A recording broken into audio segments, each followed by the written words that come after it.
जो आगे का टॉपिक है बेटा नेक्स्ट, इसी में टाइप ऑफ बॉन्ड में जो फर्स्ट हमारे पास बॉन्ड है बेटा आयनिक बॉन्ड। तो कल तो एक बेसिक थीम बताई थी कि बॉन्ड किस तरीके से फॉर्म होते हैं, क्या बेसिक आइडियाज हैं। अब आज हम जो प्रॉपरली मूव कर रहे हैं, जहां पर हमें प्रॉपर बॉन्ड बनते हुए दिखेंगे, उसका पहला पार्ट हमारे पास है बेटा, वो है ionic bond. So next heading डालिएगा बेटा, जो हमारे पास बॉन्ड के टाइप्स में अगर मैं मूव करूं तो आयनिक बॉन्ड।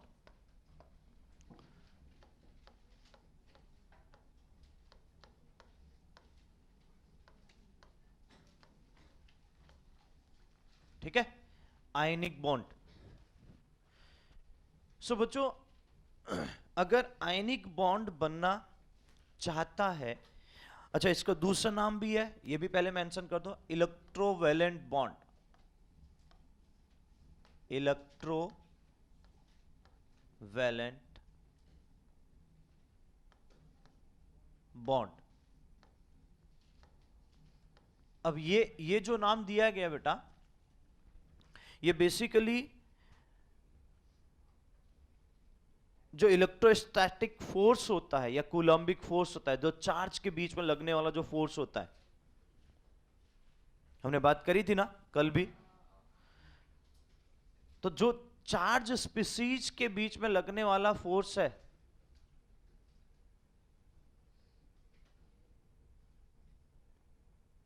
मैं पीछे वाले को बोल रहा हूं, तेरे को नहीं बोल रहा हूं। इधर भी देख ले बेटा, यहां भी कुछ अच्छा ही चल रहा है, तेरे स्वास्थ्य के लिए अच्छा है ना? तो थोड़ा ध्यान दे दे, ठीक है? बाजू वाला क्या कर रहा है, क्यों मतलब देख देख के हंसने में लगा था? या अभी भी हंसी आ रही है? ठीक है ना? बाजू वाला कपिल शर्मा नहीं है कि उसको देख देख के हंसे, ठीक है? हाँ, तो थोड़ा यहां ध्यान दे बेटा। हाँ, ठीक है। तो बेटा इलेक्ट्रोवैलेंट बॉन्ड इसलिए बोला जाता है क्योंकि वहां कंप्लीट इलेक्ट्रोस्टैटिक फोर्स हम बोलते हैं, इस जो चार्ज पार्टिकल होते हैं या चार्ज स्पीसीज होते हैं, उनके बीच में जो लगने वाला फोर्स होता है, जिसे हम कूलम्बिक फोर्स या इलेक्ट्रोस्टैटिक फोर्स बोलते हैं, तो उस बेसिस पे बेटा उसको इलेक्ट्रोवैलेंट बॉन्ड भी बोला जाता है। Understood everyone? तो अनदर नेम क्या है, क्यों है, ये जानना भी बहुत जरूरी है। तो आप ये लिख सकते हो कि बेटा वो जो सेकंड नेम बनाया गया आयनिक, मतलब आयनिक के आयंस बन रहे हैं, ये तो सीधा सीधा समझ में आ रहा है।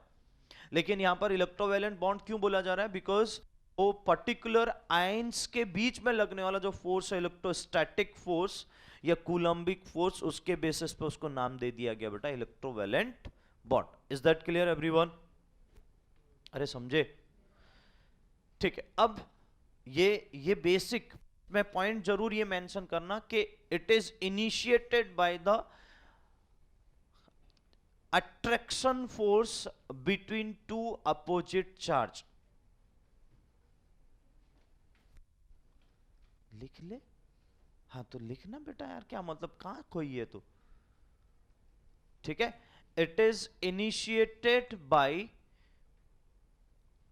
टू अपोजिट अट्रैक्टिव फोर्स, मतलब दो अपोजिट जो चार्ज है उनके बीच में अट्रैक्टिव फोर्स लगना। और देखो ध्यान दीजिएगा एक बहुत अच्छी बात, अगर मैं ये कह रहा हूं कि बेटा दो चार्ज हैं, तो जब चार्ज स्पीसीज है और दो अलग अलग चार्ज हैं बेटा, तो उनके बीच में लगने वाला जो फोर्स होता है उसी को इलेक्ट्रोस्टैटिक फोर्स बोला जाएगा।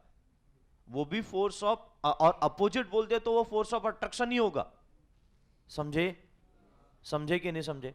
लेकिन बेटा ध्यान देना, मैं फिर से आपको बोल दूं कि दो मॉलिक्यूल के बीच में लगने वाला फोर्स जो होता है वो भी फोर्स ऑफ अट्रैक्शन है, बट वो इलेक्ट्रोस्टैटिक फोर्स नहीं है, वो कूलम्बिक फोर्स नहीं है। ठीक है, वहां हम वॉन्डरवॉल फोर्स की बात करते थे।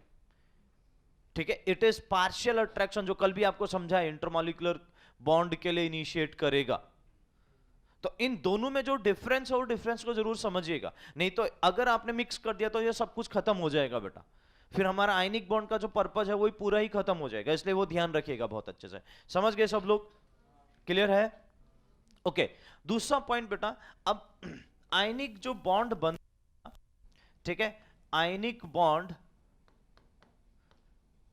बेसिकली जो इनिशिएट होता है, अगर मैं इसकी बात करूं तो ये ionic bond is directly proportional difference of electronegativity. Ionic character कह सकते हो बेटा, आयनिक बॉन्ड कह सकते हो, जो भी आपको बोलना, डिफरेंस ऑफ इलेक्ट्रोनेगेटिविटी, मतलब इलेक्ट्रोनेगेटिविटी का डिफरेंस बढ़ना चाहिए।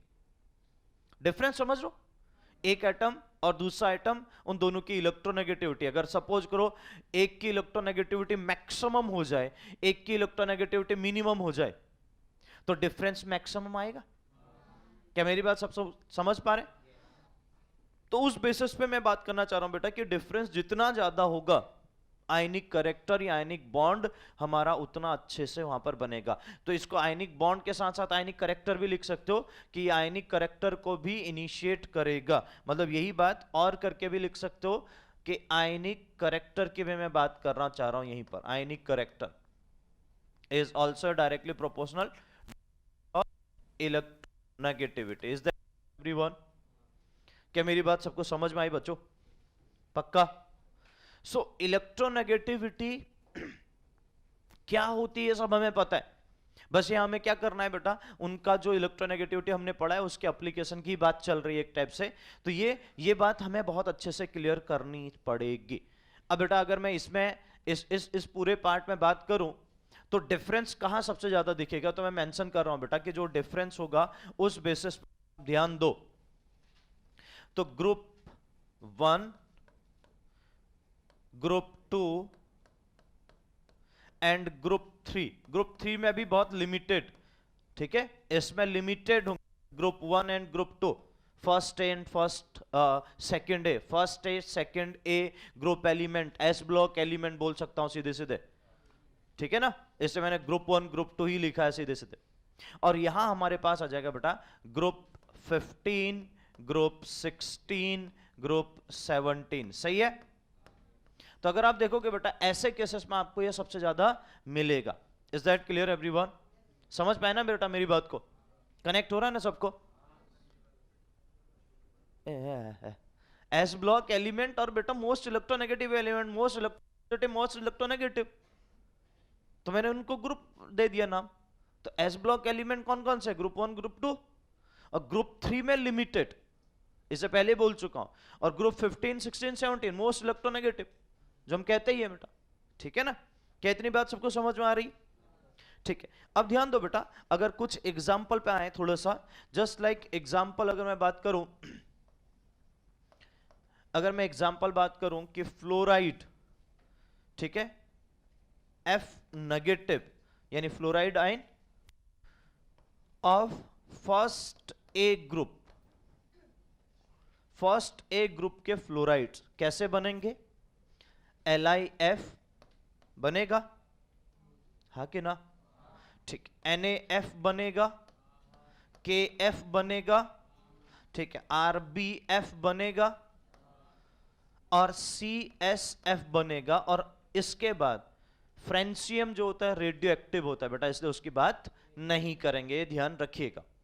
अगर नहीं लिख रहा हूं तो ये समझ जाना कि बेटा हम रेडियो एक्टिव एलिमेंट को यहां पर इन्वॉल्व नहीं करने वाले हैं। क्या इतनी बात सबको समझ में आ रही? तो ध्यान दो बेटा, अगर मैं आपसे पूछूं आयनिक करेक्टर कहां पर सबसे ज्यादा, तो बता सकते हो कहां पर सबसे ज्यादा होगा?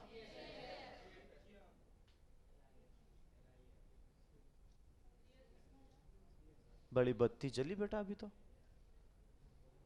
कहां पर सबसे ज्यादा होगा? CSF में होगा बेटा। तो ये हमारे पास आपको दिख जाएगा बेटा ऑर्डर, समझे? और क्या रीजन है ऊपर लिखा है, मिला ना सबको यार बेटा? पता चला ना क्या कहना चाह रहा हूं, हाँ कि ना? ठीक है, इसी तरीके से बेटा अगर मैं यहां पर दूसरा एग्जांपल लूं, अगर मैं कैटायन को फिक्स कर दूं, यानी सोडियम सॉल्ट कह सकता हूं बेटा उसको, बिल्कुल ठीक है, ऑफ हेलोजन एलिमेंट, हेलोजन के जो एलिमेंट्स हैं बेटा X के, उनके बेसिस पे उनके सोडियम के सॉल्ट, तो क्या हो जाएगा बेटा NaF, ठीक है। उसके बाद हमारे पास NaCl, उसके बाद NaBr, उसके बाद NaI, सही है। अब बताइए यहां पर सबसे ज्यादा कोवेलेंट करेक्ट सॉरी आपका आयनिक बॉन्ड सबसे अच्छा कहां पर बनेगा, कहां पर बनेगा NaF। क्या मेरी बात सबको समझ में आ रही है? तो ये देखो, ये चीजें कनेक्ट करना ना अपने को बहुत इजीली समझना जरूरी है, तो आपको पता चल जाएगा कि भाई कहां पर आयनिक करेक्टर ज्यादा होगा। उसके लिए सिंपल सा कॉन्सेप्ट क्या है, ये पॉइंट लिखा है बेटा आपके सामने। Understood everyone? समझे? ठीक है, तो ये चीजें बहुत अच्छे से अपने को कनेक्ट होनी चाहिए, that is very very important. समझ पाए बेटा मेरी बात को? पक्का? ठीक है, अगर इतना समझे बेटा तो अब हम आगे मूव करते हैं। Next point, energy involve in ionic bond. Energy involve in ionic bond.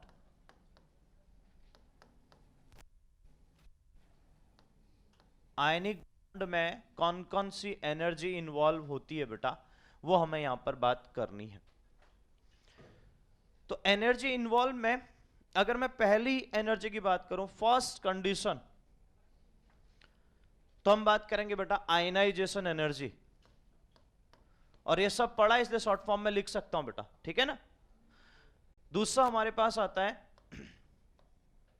Electron gain enthalpy, पढ़ा है ना।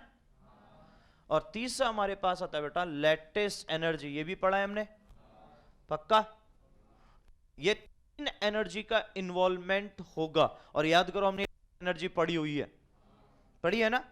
तो अब देखो हमें ये जो हमने वहां पढ़ा है यहां पर कितना सिंप्लीफाई हो जाएगा, हमें चीजों को कनेक्ट करना, क्योंकि मुझे ज्यादा फिर कॉम्प्लिकेटेड नहीं करना है, और ना हमें यहां पर ज्यादा कॉम्प्लिकेटेड होते हुए आगे चलना है, क्योंकि सिंपल ऑलरेडी हमें ये चीजें हमने डिस्कस प्रॉपरली की हुई है।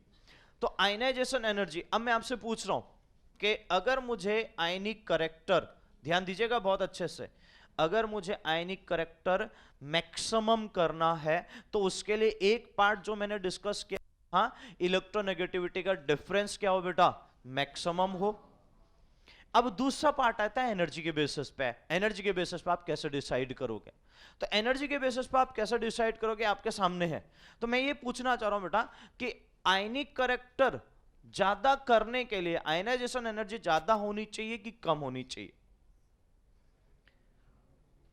आई रिपीट, आयनिक करेक्टर हमें जो देखना है वो बेस्ट की ओर को मूव करना है, यानी जितना अच्छा आयनिक करेक्टर हो, तो मैं ये कह सकता हूं कि उस केसेस में आयनाइजेशन एनर्जी हाई हो कि लो हो, हाई होना चाहिए ना। बात सही है? गुड, एकदम परफेक्ट है बेटा, इसलिए हमारे पास आंसर हो जाएगा ये, ठीक है, सही है। समझ गए? वो नहीं समझेंगे हम। यहां क्या लिखा था आपने, क्या बोला? इसमें आयनिक करेक्टर ज्यादा है कि हमारे पास LiF में? क्यों बोला था बेटा, क्यों बोला था? बोलो बोलो बोलो, क्यों बोला था? हाँ, इलेक्ट्रोनेगेटिविटी डिफरेंस मैक्सिमम था या ज्यादा था, सही है। क्या ऊपर से नीचे आने में बेटा आयनाइजेशन एनर्जी डिक्रीज नहीं होती है? नहीं होती है? होती है ना। तो इसकी आयनाइजेशन एनर्जी ज्यादा होगी कि लिथियम की आयनाइजेशन एनर्जी ज्यादा होगी? सीजियम की ना।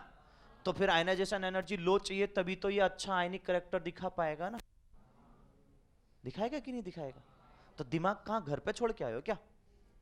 हाँ, उसमें भी हाँ कहना है, बढ़िया। तो आयनाइजेशन एनर्जी क्या होनी चाहिए बेटा, क्या? अरे क्या होनी चाहिए? हाँ, ठीक है।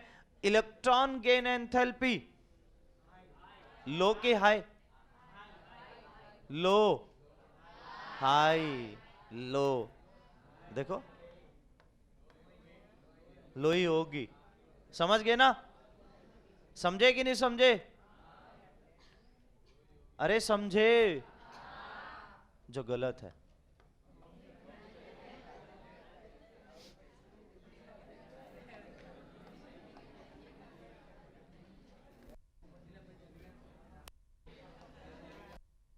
बहते हुए पानी में नहीं बहना है बेटा,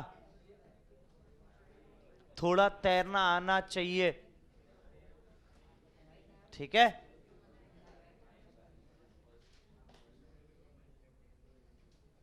इतना लंबा डिस्कशन चलने वाला था क्या? मैंने लोही तो लिखा था, जब बाद में खुद ही बोल दिया गलत है कहकर। हाँ, तो मतलब फिर तो इतना लंबा डिस्कशन नहीं होना चाहिए ना यार बेटा। Electron gain enthalpy high.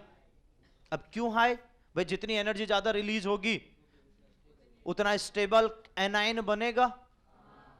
बनेगा कि नहीं बनेगा बताओ? ये बात हुई थी अपनी पहले भी।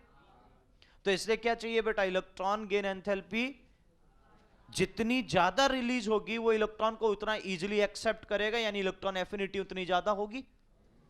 समझे कि नहीं समझे? तो इलेक्ट्रॉन एफिनिटी उतनी ज्यादा होगी तो बेटा हमारा स्टेबल एनाइन बनना चाहेगा, तभी तो एफिनिटी ज्यादा होगी। अरे समझे मेरी बात को? यस और नो? अभी तो बात हुई थी बेटा हमारे पास कि भाई अगर यहां ध्यान दे रहे हो CSF, तो CSF में अगर आप ध्यान दो तो आपने ये कहा कि भाई हमारे पास यहां पर जो F है, अगर आप ध्यान देना तो F तो सब में कॉमन है। समझे कि नहीं समझे? तो वो कंडीशन क्या है बेटा हमारे पास कि हमें एनर्जी को, इलेक्ट्रॉन गेन एंथैल्पी को भी हमें क्या करना है बेटा, हाई करना है, जिसकी वजह से कंप्लीट कंडीशन हमें दिखे। Is that clear? समझे? ठीक है, हम इधर आ जाते हैं बेटा। लेटिस एनर्जी, अब ये क्या होनी चाहिए? लो की हाई? पक्का? क्या होनी चाहिए? हो, हाई, लो, हाई, लो। क्या होनी चाहिए? लो। क्या होनी चाहिए? लो। ठीक है, ये तो लिख देता हूं, चलो ठीक है, ये सही है। हाँ, अब इसको क्रॉस नहीं करूंगा। हाई होनी चाहिए। लैटिस एंथैल्पी थी क्या?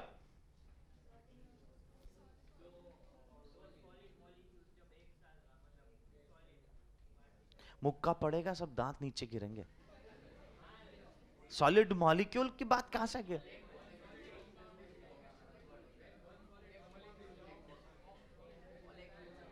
कहां खोया है?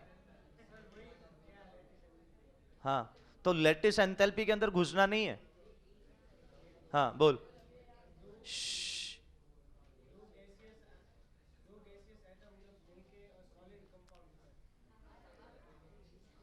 Gaseous ion.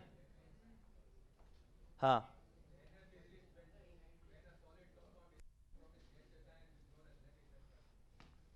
डेफिनेशन सही नहीं बोल रहा है।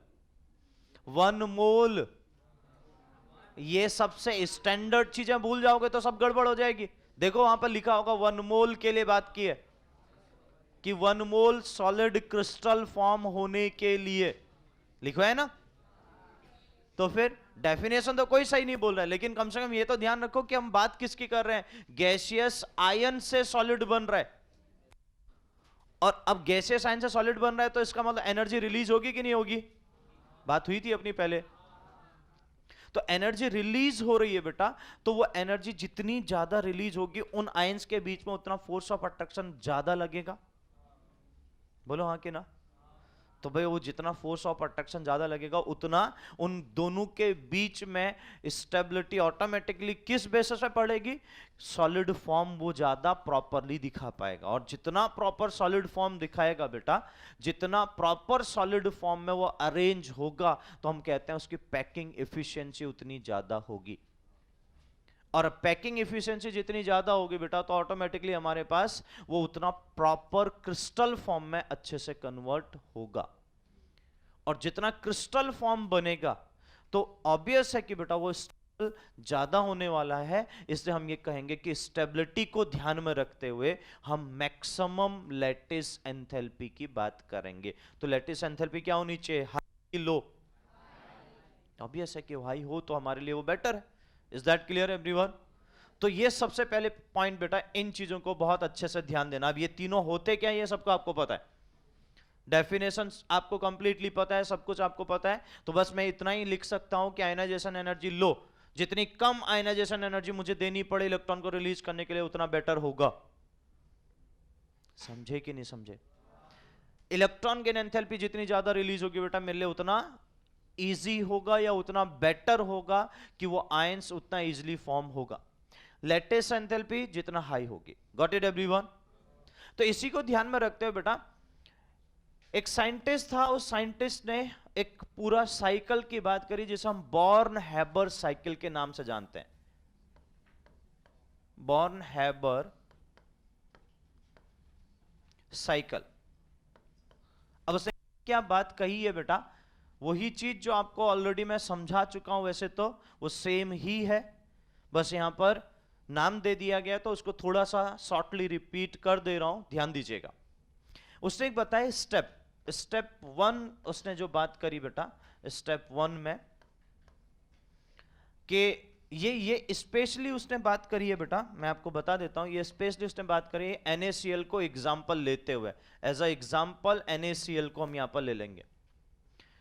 तो स्टेप 1 में उसने बोला कि भाई सोडियम जो सॉलिड हमारे पास है, सबसे पहले सोडियम गैसियस एलिमेंट में कन्वर्ट होगा, और यहां जो एनर्जी हम प्रोवाइड कर रहे हैं उसे कौन सी एनर्जी बोलेंगे?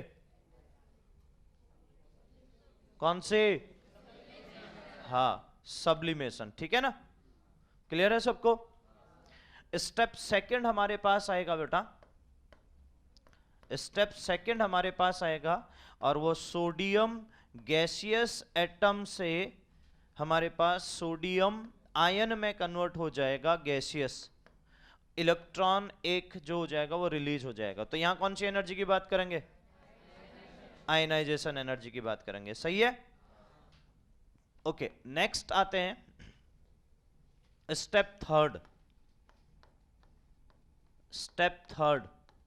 स्टेप थर्ड में हमें पता है कि बेटा जो नेक्स्ट कंडीशन है वो Cl2। ठीक है, Cl2 से हमें Cl एटम में कन्वर्ट करना है। देखो, 2 Cl से मुझे 1 Cl चाहिए, बात समझ लो? ठीक है, तो बॉन्ड तोड़ना पड़ेगा। तो अब इसका मतलब इसको बोला जाता है डिकम्पोज करना या डिसोशिएट करना। समझे कि नहीं समझे? अब ध्यान दो बेटा, अब समझना कि यहां पर हमने इस डेल्टा H ऑफ डिसोसिएशन लिखो या डिकम्पोजिशन लिखो, बात एक ही है। तो अब चाहिए कितने मुझे, ध्यान दीजिएगा, according to 1 mole of NaCl form करना है, तो 1 मोल NaCl फॉर्म करने के लिए मुझे Cl भी एक ही चाहिए। सही है? तो ये बात तो सीधी सीधी हो गई ना बेटा कि यहां से मिलने वाले Cl जो होंगे वो 2 होंगे, लेकिन अब 2 होंगे तो एनर्जी ऑब्वियस है कि 2 के रिस्पेक्ट में हमें क्या होगा, एक बॉन्ड को तोड़ने के लिए 2 हमें Cl जब चाहिए, तो बेटा अगर मैं उस एनर्जी को ऑब्जर्व करूं कि मुझे एक ही Cl चाहिए, तो ये एनर्जी इसका हाफ हो जाएगी एक्चुअल का। ये बहुत इंपॉर्टेंट है, क्योंकि इसमें बच्चे सबसे ज्यादा गलतियां करते हैं। Cl बॉन्ड तोड़ने के लिए जो एनर्जी चाहिए बेटा टोटल, उसका हाफ कर दोगे।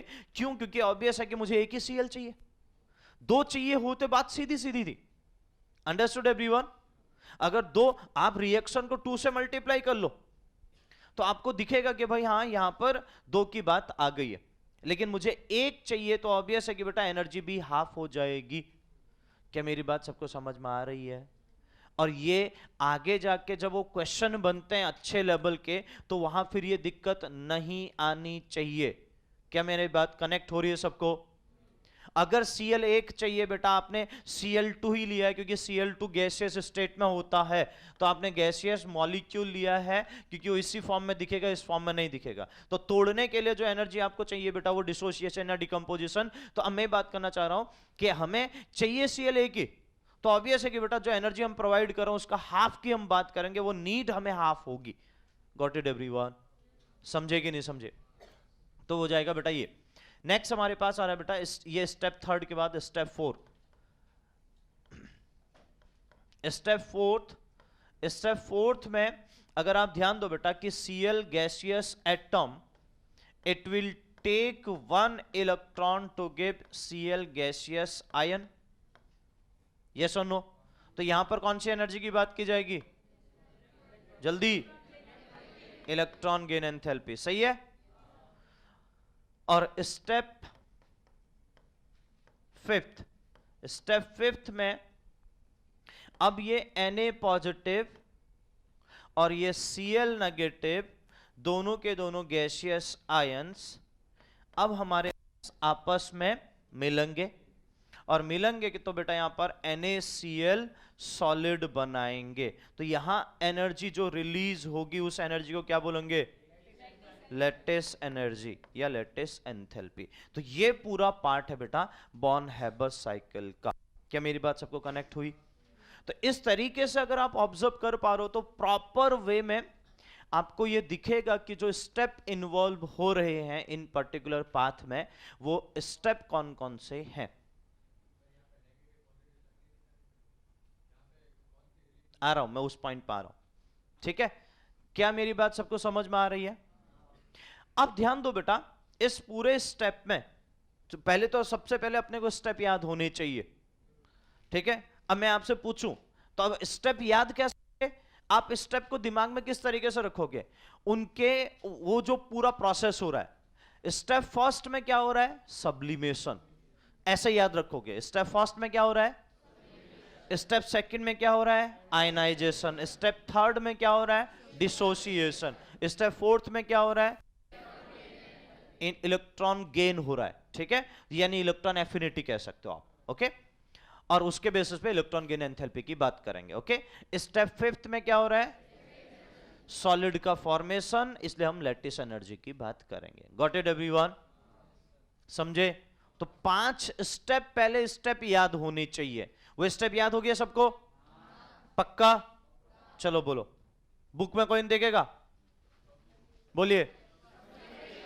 Sublimation, second ionisation, third dissociation, fourth electron affinity, fifth lattice enthalpy. क्या क्लियर है सबको?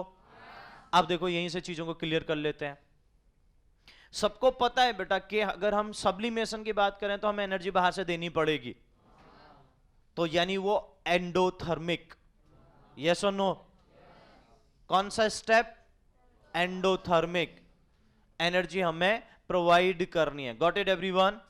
सब्लिमेशन में हम एनर्जी दे रहे हैं तो इसका मतलब एंडोथर्मिक रिएक्शन होगी। क्या मेरी बात सबको समझ में आई? सेकंड स्टेप में आ जाते हैं बेटा हमारे पास, अगर हम आयनाइजेशन की बात करें तो वहां पर भी हमें एनर्जी देनी पड़ेगी, तो वो एनर्जी भी हमारी क्या होगी बेटा? एंडोथर्मिक, यस और नो? थर्ड स्टेप में हम आते हैं बेटा डिसोसिएशन, यहां भी एनर्जी देनी है क्योंकि बॉन्ड तोड़ना है ना, तो यहां भी एनर्जी देनी है। अब आते हैं बेटा हम फोर्थ स्टेप में। फोर्थ स्टेप कौन सा है? इलेक्ट्रॉन गेन एंथैल्पी, जिसके बेस पे इलेक्ट्रॉन एफिनिटी के हम स्टेप नाम दे रहे हैं। Got it everyone? तो इलेक्ट्रॉन गेन एंथैल्पी मतलब यहां एनर्जी रिलीज होगी कि हमें देनी है? रिलीज होगी, सही है ना? ओके। और लास्ट पॉइंट लैटिस एंथैल्पी, तो एनर्जी रिलीज होगी। तो अब बेटा ये 5 स्टेप में से 2 स्टेप में एनर्जी रिलीज हो रही है, यानी 2 स्टेप एक्सोथर्मिक है और 3 स्टेप हमारे पास एंडोथर्मिक है। Is that clear everyone? अब मैं आपके सामने कंडीशन लिख रहा हूं बेटा। अब ये बोला जाता है, अब ध्यान दीजिएगा, डेल्टा एच ऑफ फॉर्मेशन, मैं जो लिख रहा हूं उसको देखिएगा। डेल्टा एच ऑफ फॉर्मेशन क्या बोला जाता है, इसको सुनिए पहले। इसको हम क्या कहेंगे कि 1 मोल NaCl बनाने के लिए, अब लिख रहा हूं 1 मोल NaCl बनाने के लिए तो हमें एंथैल्पी ऑफ फॉर्मेशन की जरूरत होगी, जो हमें एनर्जी की जरूरत होगी है या हमें मिल रही, वो सब बात उसमें आ जाएगी। The energy required for the formation of a 1 mole of sodium chloride is known as enthalpy of formation। तो एक डेफिनेशन ये बना लो कंप्लीटली यहां पर कि what is the enthalpy of formation. 1 mole of when 1 mole of NaCl compound is formed,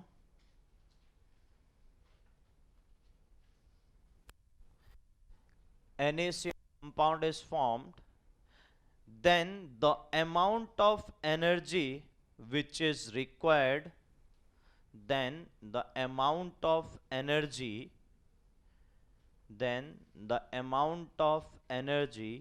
which is required is known as enthalpy of formation या energy of formation, जो भी आप लिखो बेटा, enthalpy of formation और energy of formation. Clear everyone? और ये बेटा ध्यान दो, एक बहुत अच्छी बात फिर से बताता हूं.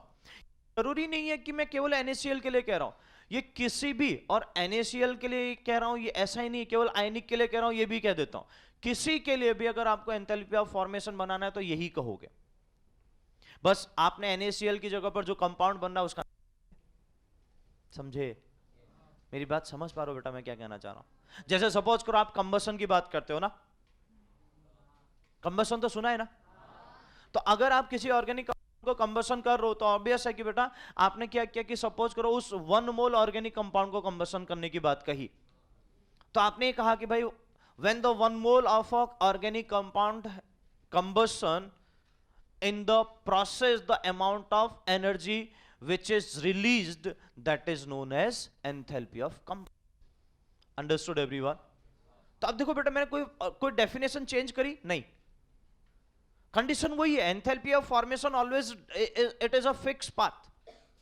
किसी भी रिएक्शन को प्रोसीड करने के लिए, मतलब अगर वो रिएक्शन चल रही है बेटा, वो रिएक्शन जो हो रही है उस रिएक्शन में जो एंथैल्पी ऑफ फॉर्मेशन की बात करी गई बेटा, वो एंथैल्पी ऑफ फॉर्मेशन के लिए वो रिएक्शन में क्या हो रहा है उससे उसको कोई मतलब नहीं है. उसको ये देखना है कि ओवरऑल रिएक्शन में जो एंथैल्पी आई वही एंथैल्पी ऑफ फॉर्मेशन कहलाएगी. जैसे अगर इन जनरल वर्ड, मेरी बात समझना, इन जनरल वर्ड कि ये एंथैल्पी ऑफ फॉर्मेशन को मैं कैसे दिखाऊं, एंथैल्पी ऑफ फॉर्मेशन को मैं कह सकता हूं कि बेटा Na है Cl2, हाफ ऑफ Cl2 ऐसे लिख दूं तो गिव NaCl बन रहा है, ऐसा कह सकता हूं.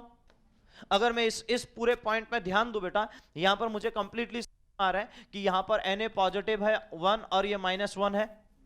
ये तो आप समझ पाओगे इतना, क्योंकि तो सब देखिए आप इतना तो कर पाओगे. तो बेटा यहां पर मैं कह सकता हूं ना कि सोडियम का ऑक्सीडेशन हो रहा है, क्लोरीन का रिडक्शन हो रहा है कि ना, इतना तो समझ जाओगे ना. ऑक्सीडेशन रिडक्शन की बात हमने करी थी बेटा. तो अब सोडियम का ऑक्सीडेशन हो रहा है, क्लोरीन का रिडक्शन हो रहा है, मतलब अल्टीमेट जो प्रोडक्ट फॉर्म हुआ बेटा हमारे पास Cl बना.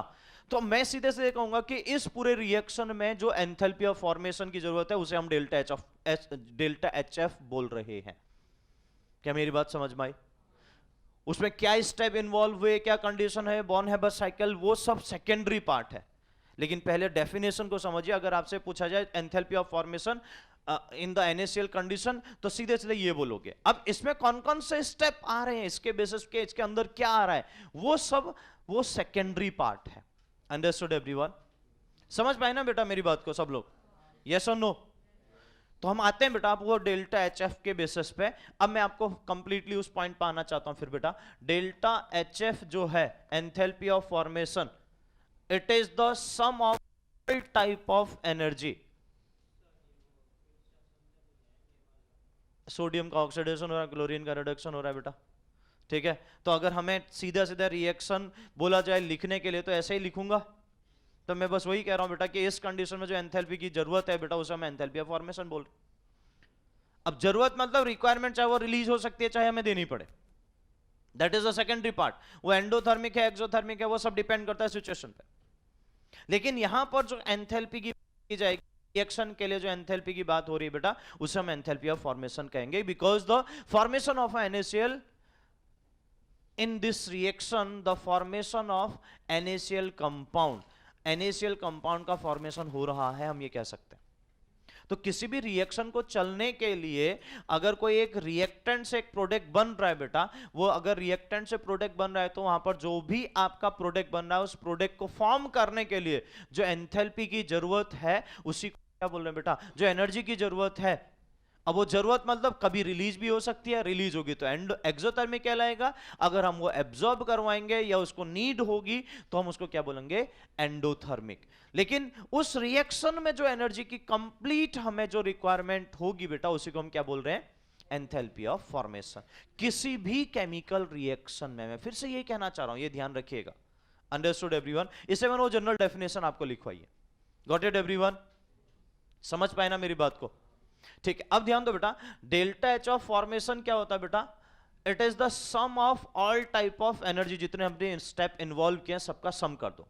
तो क्या किया था हमने, सबसे पहले डेल्टा एच ऑफ सब्लिमेशन, दूसरा हमने क्या बेटा, डेल्टा एच ऑफ आयनाइजेशन, तीसरा हमने क्या किया बेटा, delta H of dissociation by 2, plus next हमने क्या किया है, delta H of electron gain enthalpy, next हमने क्या कहा है, delta H of lattice enthalpy. क्या है ना, क्या मेरी बात सबको समझ में आ रही?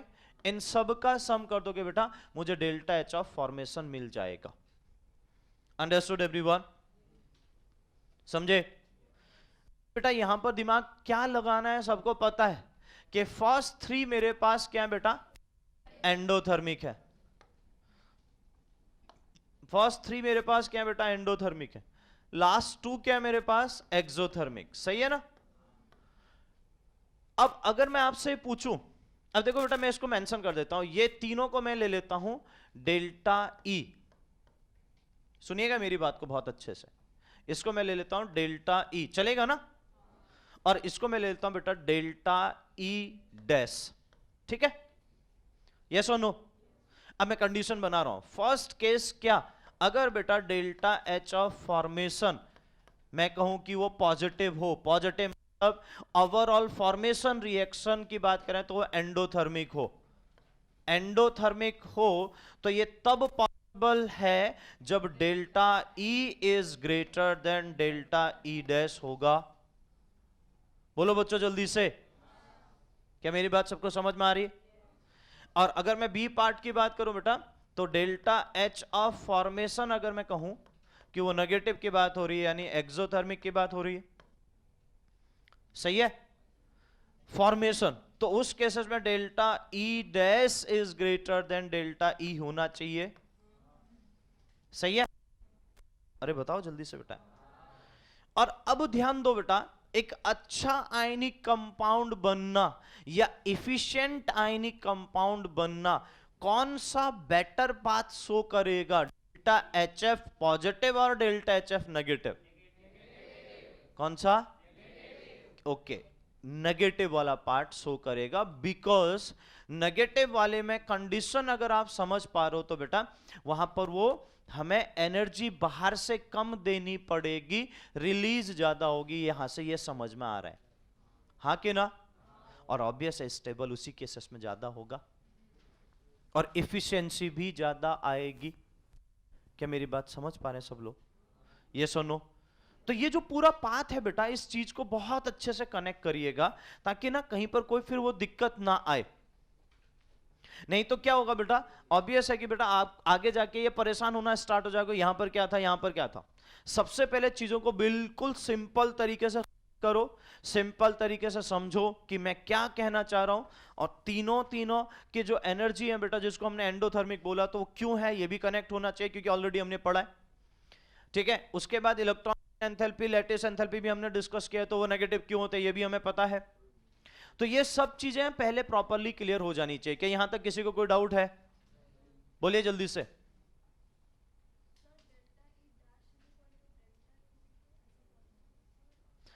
पॉसिबल हो सकता है बट ऐसा कोई केसेस होगा नहीं बेटा। क्यों, मैं आपको समझाता हूं, ये ऐसा केसेस कहीं पर प्रैक्टिकली नहीं देखा गया, इसलिए मैंने आपको बोला कि कभी भी बेटा ध्यान दो, कोई भी रिएक्शन, आई रिपीट, आप लाइफ में भी कोई रिएक्शन प्रैक्टिकली देखते हो, या अगर आपको मैं एग्जांपल भी दूंगा इसलिए ताकि आपको कनेक्ट हो, या बेटा आप जो यहां पर प्रैक्टिकली अगर हम डेली लाइफ में भी देखें उसकी भी बात करूं, या बेटा हमारे पास हम ये कहें कि इस टाइप के कंपाउंड्स में जो प्रैक्टिकल हम देखें उसकी भी मैं बात करना चाह रहा हूं। ध्यान दो बेटा, मैं आपको एग्जांपल समझाता हूं। आपने फूड इनटेक किया, समझिएगा मेरी बात को बहुत अच्छे से। अच्छा, आपने फूड की इनटेक क्यों किया? एनर्जी की रिक्वायरमेंट थी, बॉडी को नीड हुई कि उसको एनर्जी चाहिए, उसको लगा जैसे कि एनर्जी कम होना स्टार्ट हो रही है अब उसके एक्चुअल रिक्वायरमेंट के अकॉर्डिंग, तो फिर उसने वो हंग्रीनेस फील होना स्टार्ट हुआ, जिससे हम ये कहते हैं हमें भूख लगना है। यस और नो? लेकिन ये बताओ कि एनर्जी खत्म हो जाती है? नहीं ना, कुछ ना कुछ तो होती है ना। ठीक, अब बेटा आपने फूड इनटेक किया, फूड इनटेक करने में, और दोनों चीज को इन्वॉल्व कर देता हूं एक साथ, अलग अलग नहीं रखूंगा। फूड इनटेक करने में भी एनर्जी तो लगी होगी ना आपकी बॉडी की? यस और नो? ये एनर्जी नहीं चाहिए उसमें फूड इनटेक करने में? चाहिए ना। ओके, दूसरा, जो फूड आप इनटेक किया उसको डाइजेस्ट होने के लिए भी एनर्जी चाहिए? यस और नो?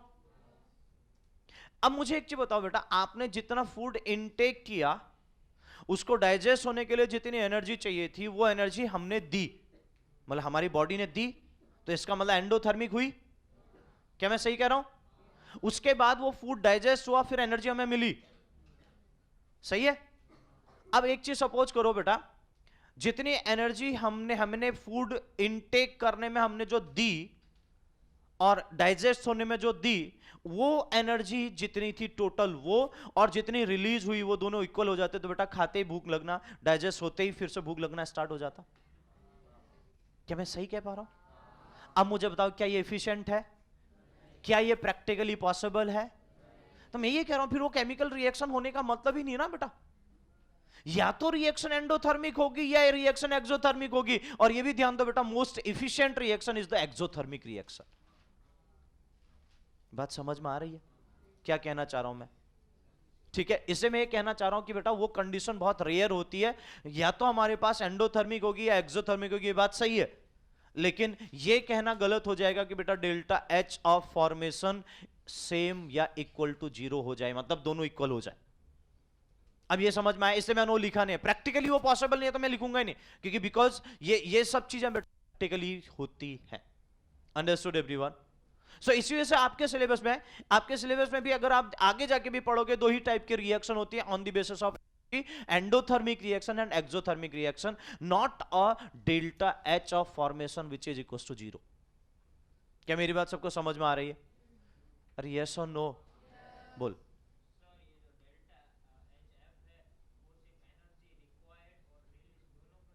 हाँ, तो शायद वही दिख रहा है मुझे तो यहाँ पर। हाँ, तो रिक्वायर्ड का मतलब होता है चाहे देना है चाहे लेना है, इससे मैंने वो रिक्वायर्ड की बात करी। वो रिक्वायर्ड कैसा भी हो सकता है, वो रिक्वायर्ड रिलीज भी रिक्वायरमेंट की बात हो रही है, डोनेट कर रहे हैं तब भी हम रिक्वायरमेंट की बात कर रहे हैं, उसका मतलब केवल पॉजिटिव मत समझो। इसे मैंने बोला रिक्वायरमेंट का मतलब कितनी एनर्जी हमें वहां पर ओवरऑल जो दिखने को मिल रही है, चेंजेस होकर हमें मिल रही है, वो रिक्वायरमेंट की बात हो रही है, वो चाहे एंडोथर्मिक हो चाहे एक्सोथर्मिक हो। ठीक है?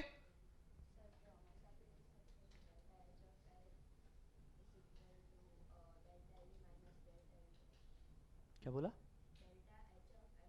ये बेटा देखो, ये केवल यहां के लिए कह सकते हो, वो बात सही है, क्योंकि ये इसको मैंने ले लिया, इसकी जगह पर रख लो, इसकी जगह पर ये रख लो, ठीक है ना, लेकिन वो केवल यहीं पर कहोगे, सब जगह पर नहीं कह सकते ऐसा, कि जरूर थोड़ा ना कि सब जगह पर यही स्टेप हो इन्वॉल्व हो।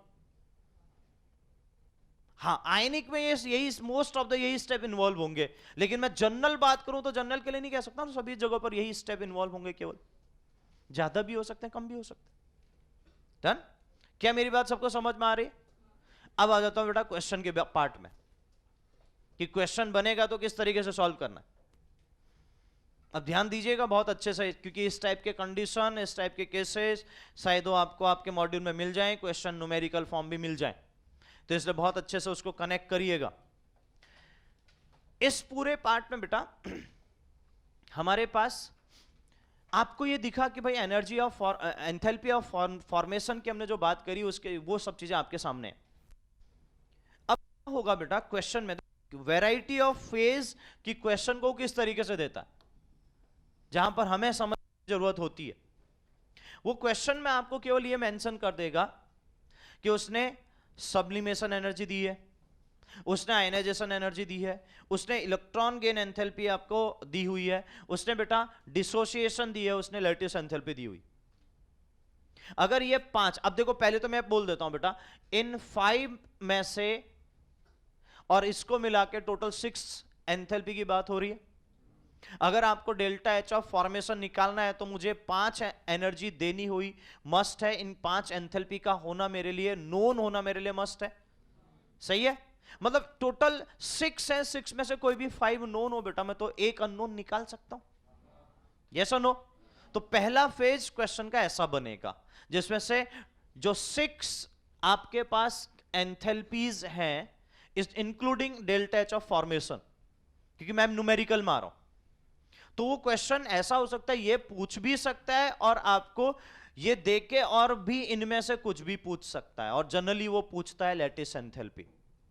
So calculation of lattice enthalpy by the born-Haber cycle, it is the very very important question. Understood everyone? तो अब अगर मुझे लैटिस एंथैल्पी निकालनी है बेटा, तो मैं क्या करूंगा? मुझे क्या क्या गिवन होने चाहिए बताओ भाई? ये गिवन हो, ये गिवन हो, ये गिवन हो, ये गिवन हो, और यहां delta H of formation given हो, तो मैं निकाल सकता हूं। तो मैंने आपको क्या बोला? 6 में से कोई 5 नोन हो जाए, एक अननोन हो जाए, मैं निकाल सकता हूं। यस और नो? तो अब ये सब डेटा आपको गिवन होगा। ये मैं आपको फिर से बोल दूं, इसमें से जो भी चीज आपको कैलकुलेट करना है, और मैक्सिमम क्वेश्चन 2 ही टाइप के बनते हैं बेटा।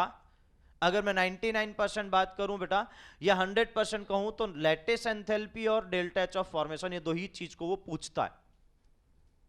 समझे? तो वो चीजें आपको सामने दिख भी रही।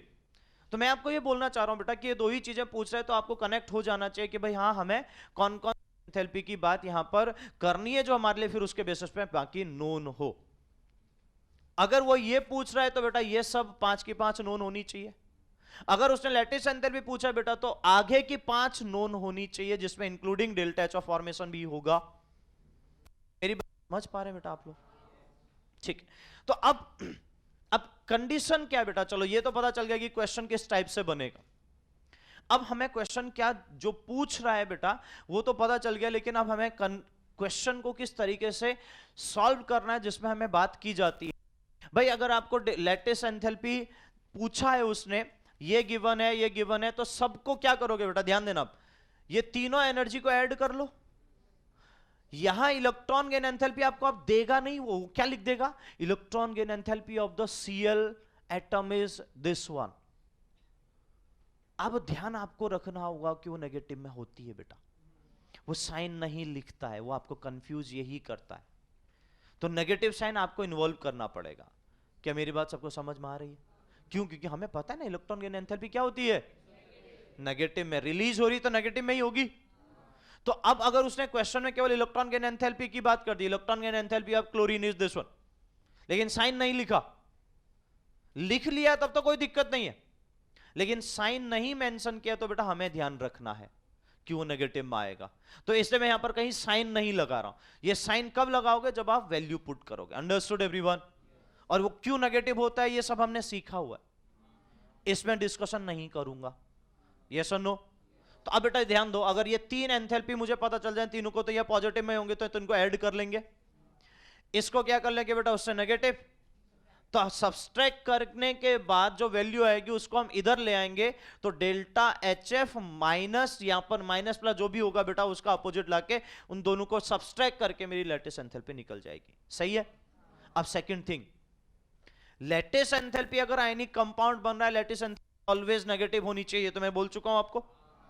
तो अब आपको ध्यान रखना है कि आंसर नेगेटिव में ही आना चाहिए। अगर नेगेटिव में नहीं आ रहा मतलब गड़बड़ हो रही है। देखो ये चेक करने का तरीका भी बता दे रहा हूं, अगर नेगेटिव में नहीं आ रहा है मतलब गड़बड़ हो रही है, तो वो ध्यान दीजिएगा। Understood everyone? क्या मेरी बात सब लोग समझ पा रहे हैं? तो ये ध्यान रखना, मतलब ऐसा मत कहना नहीं सर पॉजिटिव भी आ सकता है, अकॉर्डिंग टू वैल्यू तो हम पॉजिटिव भी निकाल सकते हैं। ऐसा नहीं होना चाहिए बेटा। अगर वो आयनिक कंपाउंड है, वो आयनिक कंपाउंड के बारे में उसने बात कर दी है, तो वो ऑब्वियस है कि नेगेटिव आनी चाहिए। समझे? यस और नो?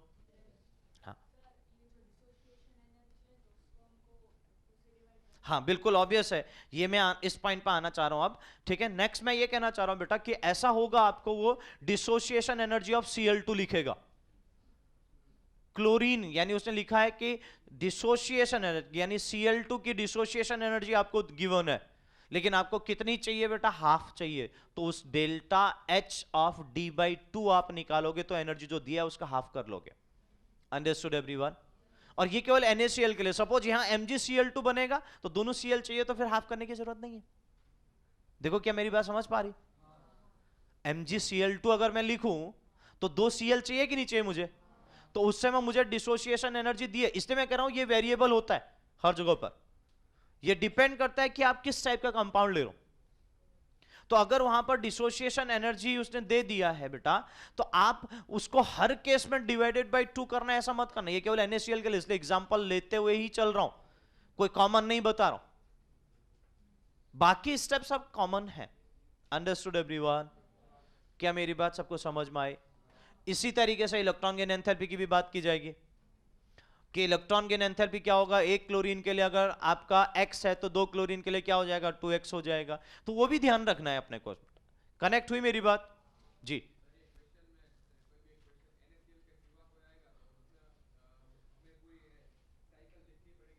नहीं, हाँ मतलब देखो साइकिल आप अपने रफ के लिए देखो, अगर वहां वो उसने थ्योरेटिकल पूछा है तब तो फिर पूरा बनाना पड़ेगा, उसमें कोई डाउट नहीं। अगर आपको केवल सीक्यू बना है और उसको आंसर पूछ रहा है तो रफ में बना के आप कर सकते हो। तो अब बोला तो सही ना बेटा, जहां 2 Cl यूज हो रहे हैं वहां पर कितना हो जाएगा, जितना दिया है वो पूरा यूज होना चाहिए। और जहां पर मुझे 1 Cl चाहिए वहां पर हाफ की बात होगी। ये तो सिंपल कनेक्टिविटी है ना बेटा, ठीक है। हो सकता है कहीं पर हमें क्या हो बेटा, 3 Cl चाहिए होंगे तो 3/2 यूज होगा, वो अपने को कनेक्ट होना चाहिए बहुत अच्छे से। समझ पाए ना मेरी बात को बेटा?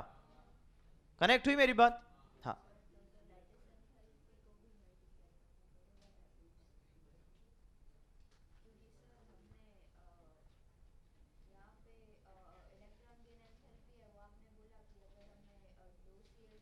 आपको जो दिया होगा वो 1 Cl के लिए गिवन होगा ना। अरे सुन तो ले मेरी बात एक बार, 1 Cl के लिए गिवन होगा। अब आपको 2 Cl के लिए निकालना है, लेकिन वहां लैटिस एंथैल्पी तो पूरे की आएगी ना बेटा, कि 1 Mg+2 है वो 2 Cl को सराउंडिंग करके अट्रैक्ट कर रहा है, तो लैटिस एंथैल्पी तो पूरा MgCl2 की आ रही है ना। तो डबल कैसे करोगे आप बताओ? लेटे ये Mg कितने हैं बेटा यहां पर, एक जो पॉजिटिव चार्ज है, तो ये एक साथ 2 Cl को खींचेगा कि नहीं खींचेगा बताओ? तो यहां डबल कैसे हो जाएगा? समझे कि नहीं समझे? तो वो कंडीशन नहीं करनी आपको, ये ध्यान रखना। आपको एक ही बेसिस पे चलना है और कहीं पर कुछ नहीं चलना है। वहां पर लैटिस एंथैल्पी में ऐसा कुछ नहीं होने वाला, चेंज होगा वो भी आपको ध्यान रखना है कि बेटा हमने पढ़ रखा है कि Cl gaseous atom, it will take electron to give Cl negative of gaseous ion. इसके लिए डेल्टा H हमारा क्या होता है बेटा, अगर वो x है -x है बेटा, तो अगर इसको 2 से मल्टीप्लाई करोगे तो ये भी तो 2 से मल्टीप्लाई होगा ना यार, होगा कि नहीं होगा? समझे कि नहीं समझे? तो मैं ये कहना चाह रहा हूं बेटा उस समय ये ध्यान रखना है अपने को, क्यों? क्योंकि वो देगा एक ही के लिए, ये हमने पढ़ा ही एक के लिए। और ये तो आपको वैल्यू देख के भी समझ में आएगा ना थोड़ा बहुत कि भाई एक के लिए अगर उसने 349 जो आपके एनसीईआरटी में डेटा दिया था, एक्सपेरिमेंटल डेटा, तो इतना तो अपने को कनेक्ट कर जाएगा ना यार, हाँ कि ना? इससे मैं आपको बोल रहा हूं बेटा कि उस पॉइंट को ध्यान रखना। हाँ बेटा क्या दिक्कत हुई? अब MgCl2, हाँ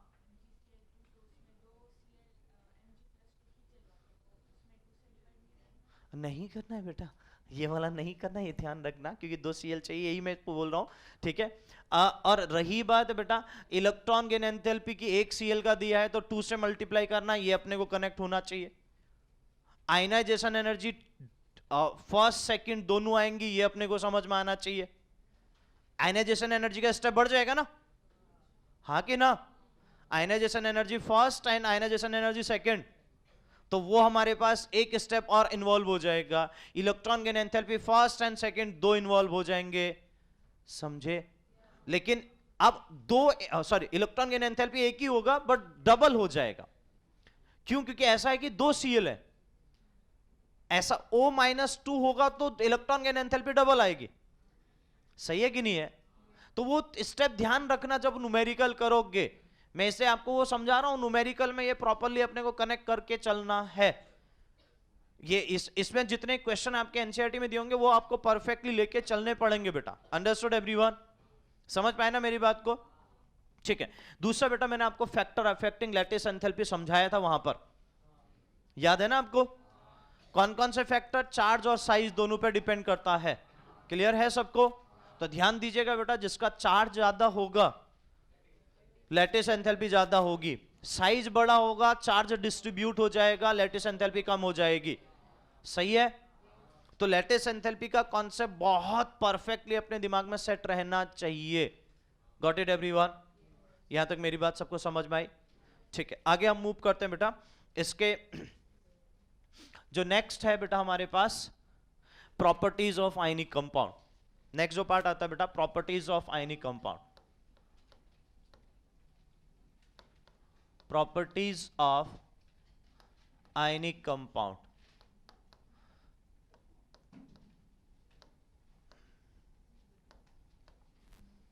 आयनिक कंपाउंड की प्रॉपर्टीज देखो बेटा, यहां तक तो बात थी फॉर्मेशन की, तो फॉर्मेशन हो चुका है, सब कुछ कंडीशन समझ में आ चुके हैं। अब हम बात करें प्रॉपर्टीज की। तो फर्स्ट प्रॉपर्टीज है बेटा हमारे पास फिजिकल स्टेट। फर्स्ट प्रॉपर्टीज है फिजिकल स्टेट, ठीक है। सेकंड हमारे पास आता है बेटा मेल्टिंग पॉइंट। थर्ड हमारे पास आता है कंडक्टिविटी, ठीक है। फोर्थ हमारे पास आता है सॉल्युबिलिटी,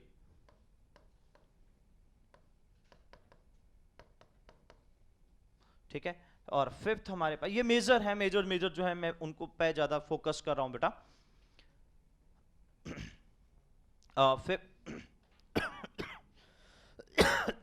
फिफ्थ हमारे पास है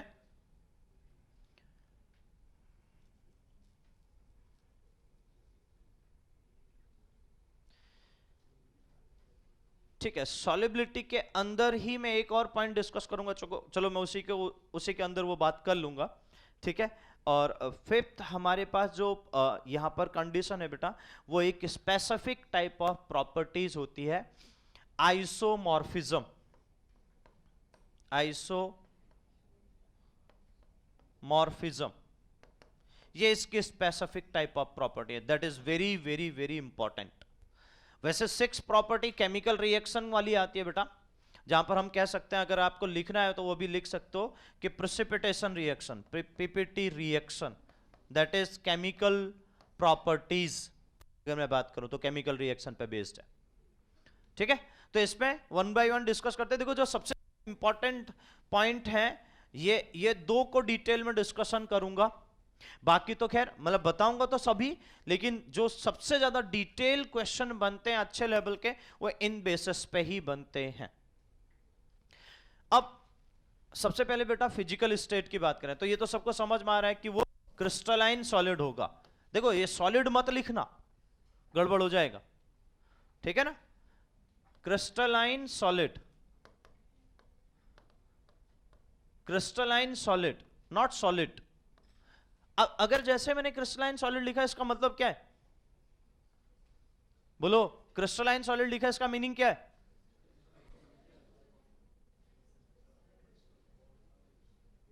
अरे क्रिस्टलाइन सॉलिड लिखा, इसका मीनिंग क्या है? ये तो मुझे भी दिख रहा। हाँ, नहीं, बोलो एनीवन।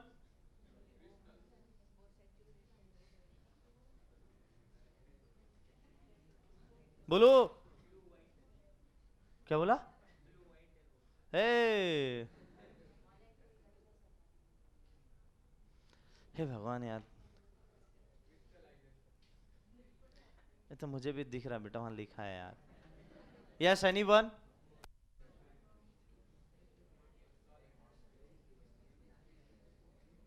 हाँ हाँ, बोलिए।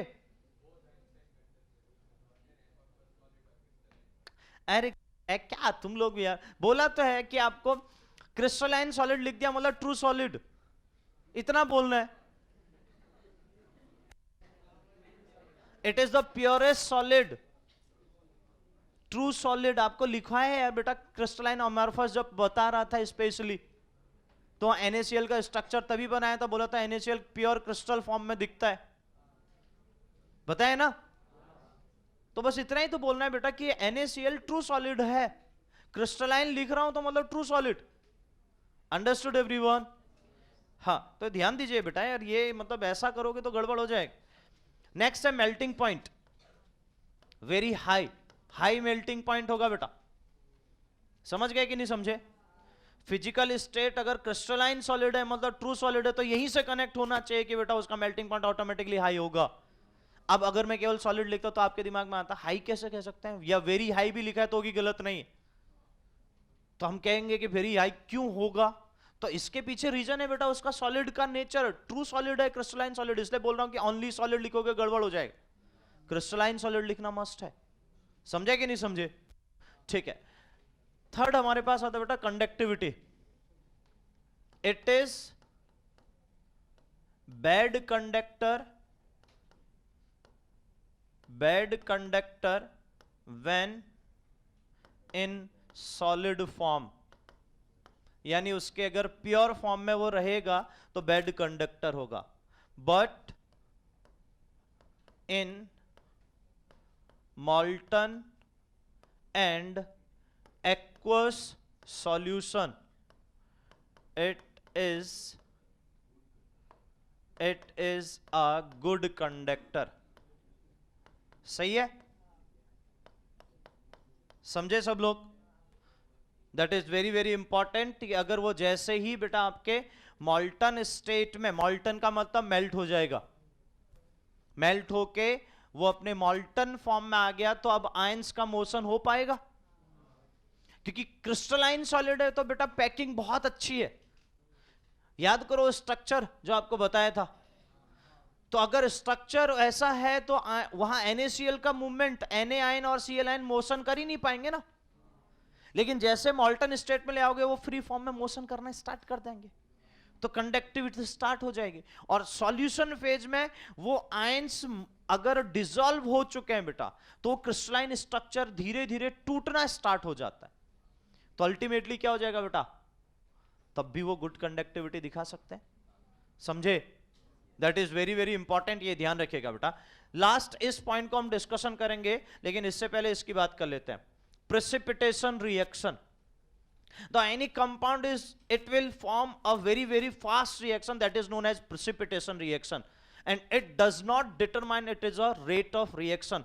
इस रिएक्शन के रेट को हम डिटरमाइन नहीं कर सकते हैं बेटा, मतलब उसके अगर मैं चाहूं कि उसकी वेलोसिटी को मैं मेजर करना चाहूं तो नहीं कर पाऊंगा उस रिएक्शन के, ठीक है, जिसे हम रेट बोलते हैं आगे जाके, जिसके बेस पे हम केमिकल काइनेटिक यूनिट पढ़ेंगे। So basically AgNO3 it is a ionic compound and NaCl, देखो NaCl तो सामने रख ही दिया ताकि आप कनेक्ट कर पाओ easily, to give a compound AgCl plus NaNO3। AgCl is the precipitate, white precipitate, white precipitate, ठीक है ना। आगे जाके हम ये भी समझेंगे बेटा, ये व्हाइट प्रेसिपिटेट बनाता है, तो प्रेसिपिटेशन रिएक्शन बेटा वहां पर बहुत इजीली चल जाती है। That is another very very important reaction and it is very fast reaction, very very fast reaction, ठीक है, ये भी ध्यान रखिएगा बेटा, बहुत फास्ट रिएक्शन होती है, और ऐसे रिएक्शन के हम रेट को डिटरमाइन नहीं कर सकते हैं। रेट का मतलब एक टाइप से टाइप ऑफ वेलोसिटी आप ये कह सकते हो, सही है? अरे समझे? हाँ, तो ये ध्यान रखिएगा बेटा, ये बहुत इंपॉर्टेंट पार्ट है। इसमें हम ये 2 पॉइंट को कल डिस्कशन करेंगे बेटा, ये 2 पॉइंट हम कल स्टार्ट करेंगे, यहीं तक रखेंगे। कोई डाउट यहां तक किसी को?